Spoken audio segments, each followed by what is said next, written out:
Kulolchilik kishidan ulkan qobiliyat hamda mehnat umuman olganda o'ziga xos san'atni talab qiladi. Aytish mumkinki, bunday noyob iqtidor insonda tug'ma bo'ladi yoki bo'lmasa tinimsiz mehnat va harakat natijasida shakllanadi. Buni albatta ko'plar yaxshi anglaydi ham. Shahrisabz shahridan bo'lgan 68 yoshli otaxon Xursand bobo Eshonqulov haqida so'z ketganda, uni tanlaganlar musiqa bilan kulolchilikni uyg'unlashtirgan san'at shinavandasi deb aytishadi. Chunki u loydan yasalgan musiqa asboblarini maromiga yetkazib keladi.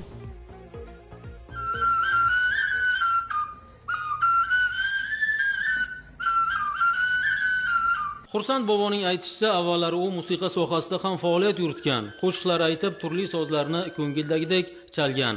Biroq kulolchilikka bo'lgan qiziqish hamda bu kasbdagi noyob qobiliyat uni ota-bobolari izidan borishiga sabab bo'lgan. Eng e'tiborlisi, mohir kulol loydan turli musiqa asboblarini yasay oladi.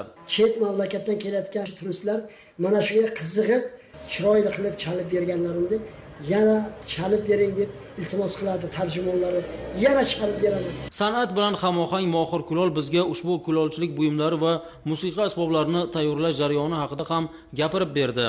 Mana shu to'rtboqni o'qigandan keyin, u elaganimdan keyin uni loylarini chiqargandan keyin, loyni chiqargandan keyin 20 minut, 30 minut, 1 soat turadi. Bu loylarni o'g'lim mana shogirdlarim bilan salafonlarga solib, bu loyni men 1 soatda ichiga men 30 ta 40 ta nay yasayman. Yaxshigina tovushlar chiqsa, men uchun foyda. Xursand Eshonqulovning qilayotgan bu harakatlari besamar ketmayapti. Chunki u o'z mehnati ortidan yaxshi daromad topayapti. Ko'pdan ko'l bo'lur deganlardek minglab kichik mahsulotlarning arzon narxlarda sotilayotgani millionlab daromad manbaiga erishishni ta'minlamoqda. Mana shu bir oylik daromadim 30 million bo'ladi. 30 millionning ichiga mana shu naylarimni 10 mingdan, bunisini 10 mingdan tadbirlarga, katta ko'rgazmalarga mana shularni sotib kelaman.